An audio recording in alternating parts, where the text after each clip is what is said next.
All right, today's episode on Tequila Forever Tequila. I'm going to be doing a review on Tequila Premium Suave. Check it out. This is coming out of Hacienda de Oro. Now, this, of course, is from Jalisco. I believe this is Amatitan, and that's Los Valles. So a little bit about this tequila before getting down to the review is that the family behind the founder, is said to be very passionate about artesanal tequila. And, they claim that they wanted to do something like the ancestors had made and consumed back in the day. And also that there's more to tequila than just a party drink. So when I read that on their website, I was like, man, I definitely want to give this a try, because I've always told people that, that tequila is not just for getting fucked up. I mean, that is perhaps the ultimate price right at the end, right? But there's more to it. You can enjoy it. When some people have said, you mean like a whiskey or something? I was like, yeah, like a whiskey. Or like something good, And they still seem a little bit, confused about that. Like, can tequila really be, drank that way? And of course, you just have to have the right product. Now, a little bit about this also is that, the family, I guess I said they wanted to motivate their children to produce and enjoy only the highest quality tequila, and hoping for, the best and the smoothest tequila that they can produce. The Suave tequila was born, or was going to be born. Let's see what I was going to say about this tequila. There was a young entrepreneur that had a project in mind, and then he met with the master distiller, Jaime Villalobos Sousa. And, Jaime comes from the oldest tequila families, Sousa, of course. And, he talked about how, the family let a lot of investors, in with the product, and how that ruined the quality, how that ruined the product and everything. And this also kind of came about in honor of, the family, going back generations back, and the history of their name. So I thought that was really, that was really cool. You know what I mean? That there's a story behind this tequila, and, what they wanted to do with this. So I think that's always a nice little, thing to learn. Let's see. What can I say also? This tequila is 100% organic, kosher certified, additive free. It's single estate. Like I said, this is artesanal, natural fermentation. Suave has made a promise to never sacrifice the premium quality, for commercializing or something, On their website, they say that the agaves are minimum of 5 years, to ensure maturity and, the sugars to be right. This is all autoclave. The barrels that they use are previously used bourbon barrels. The Añejo, which is this one, is aged for 2 years. I believe it's like copper stills. I believe distillation might be with the copper coil. Couldn't really get that information too much on the website, but I always recommend that if you guys are interested in this and want to learn more, check out their website in case I make a mistake, or if you guys want to, continue to read on the whole history. That's definitely a good way to do it. And the price on this, it varies. Their website says it's $219.95, and this is not sold in Mexico. What is it? That San Diego store, Old Town Tequila, is $185, and a lot of places about that.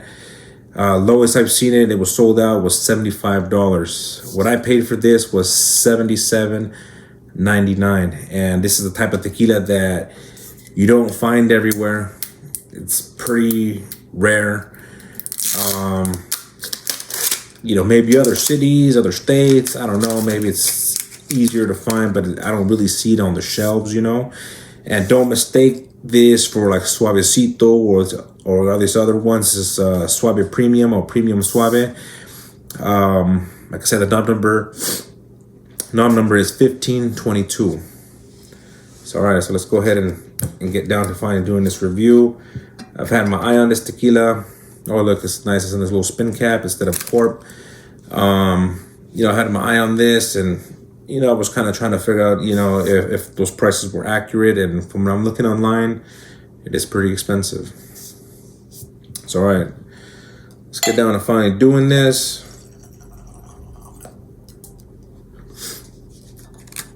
Get this poured up. In the back here, it just says Suave Tequila is grown in mineral-rich soils of the Tequila Valley, producers and exceptional tequila that captures the rich history and peppery soul of the land it comes from. And then, so it's the back of the bottle, front of the bottle. Now let's go ahead and take a look at this tequila right here. This has a really dark amber color. It almost looks like an extra añejo, or perhaps just an añejo that's been heavily aged. So I'm gonna get this little swirl, and then we're gonna go ahead and start talking about, the aromas on this. And then I'm looking out here at the glass, just real quick. It's really, really nice, thick, oily. So all right, let's see.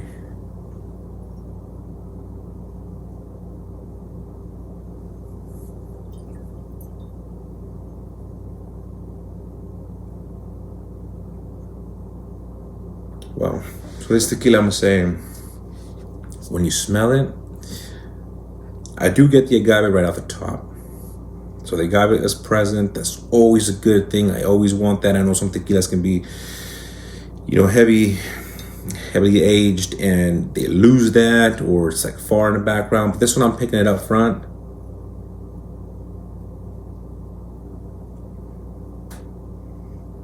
I'm picking up caramel. There's vanilla. Butterscotch.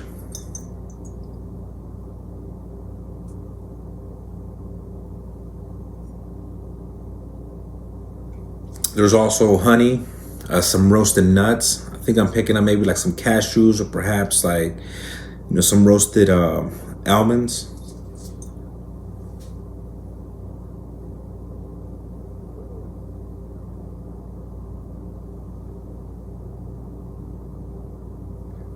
You do get a lot of oak influence. You also are picking up. Well, I'm picking up also like some maple.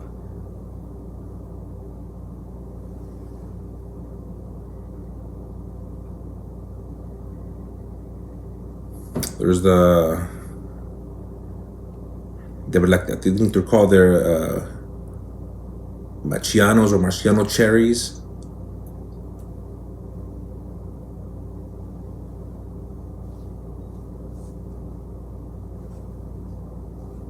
There's a bit of fruitiness to it, but it smells good. It smells sweet. I'm liking the aromas. So let's see, how it is on the taste.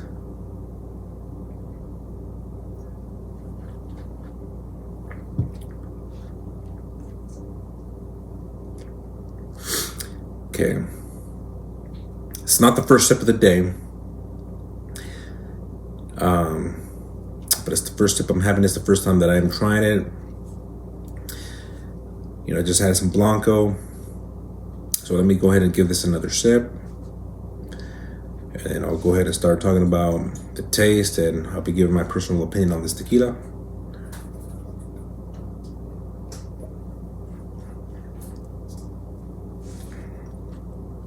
Okay. So what I'm gonna say in this tequila, this is like chewing on wood. This is really, really strong on the oak. It starts off a bit sweet. Again, like heavy influences of oak. There's some bitterness to it. It's a bit like a dark roast coffee.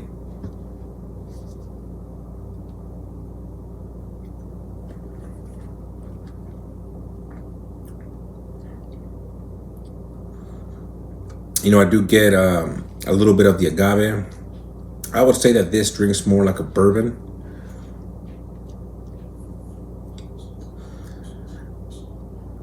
See, I'm not really picking up too much on the mouth as much as I did on the aromas.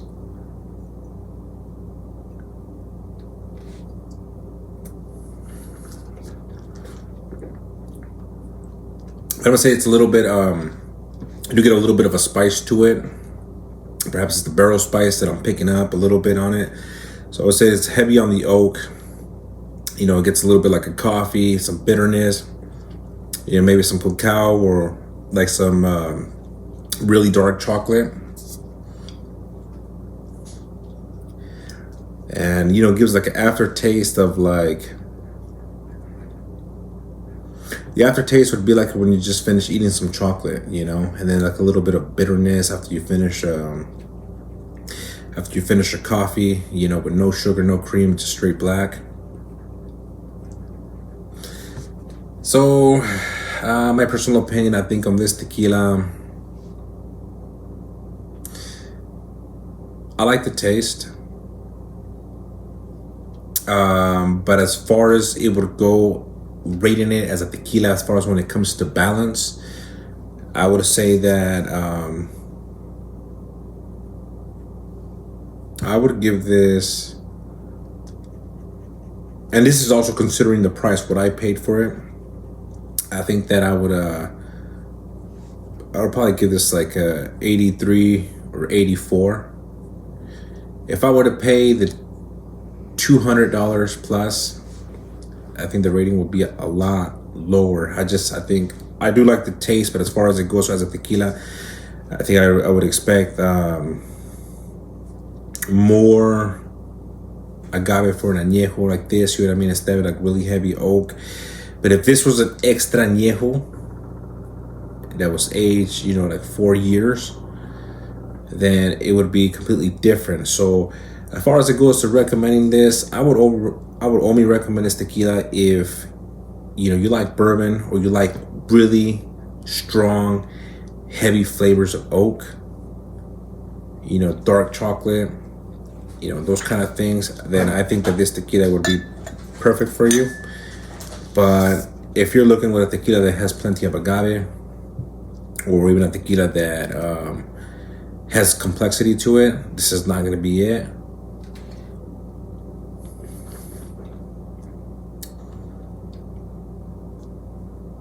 It is sweet. I mean, I could taste a little bit of honey now. I'm probably gonna have to revisit this tequila, you know, some other time and see if that changes. But as of now, as today, like I said, I like the nose. The taste is not bad. I do like the taste on it. This is more like an extra añejo with little agave on the taste, but agave on the nose. So it's a really, really heavy one. If that's what you like, then I think this would be for you. But as far as it goes to recommending it, I don't think so. You know, but yeah, I wouldn't pay anything higher than, you know, higher than that, you know. So I hope you enjoyed the review. If you guys have tried it, you know, don't be afraid to go ahead and comment on the comments below. You know, give your personal thoughts and opinions about what you think about this tequila, or if you are going to try it. But it's not horrible. It's not bad. It's good. It just expected a little bit more on the taste. So thank you very much. Hope you enjoyed the video, and salud.